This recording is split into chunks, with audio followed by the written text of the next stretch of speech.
আমাদের সংগঠন কোনো রাজনৈতিক দল নয় এবং স্থির সিদ্ধান্ত নিয়েছে আঞ্জুমানে আল ইসলাম কোনোদিন রাজনৈতিক দল হবে না। এটা আল্লাহর ওলির প্রতিষ্ঠিত সওয়াদে আজম আহলে সুন্নাত ওয়াল জামাতের একটি ডান্ডাবাহী সংগঠন। এটি দুনিয়ারও কাজ করবে, আখিরাতের কাজ। যদি আমরা রাজনীতির ঘোষণা দেই তাহলে সকলের মন মস্তিষ্ক ডাইভার্ট হয়ে যাবে, ইখলাস নষ্ট হয়ে যাবে, আমরা দুনিয়াদারদের মিছিলে শামিল হয়ে যাব।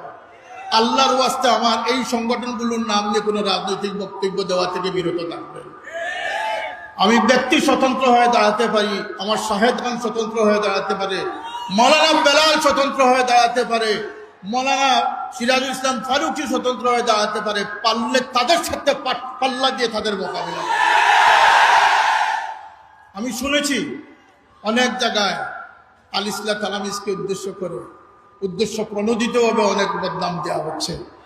আল্লাহর কসম, এটি সওয়াদে আজম, এই তালামিজের কর্মীরা সিংহ শার্দুলের ভূমিকা আছে।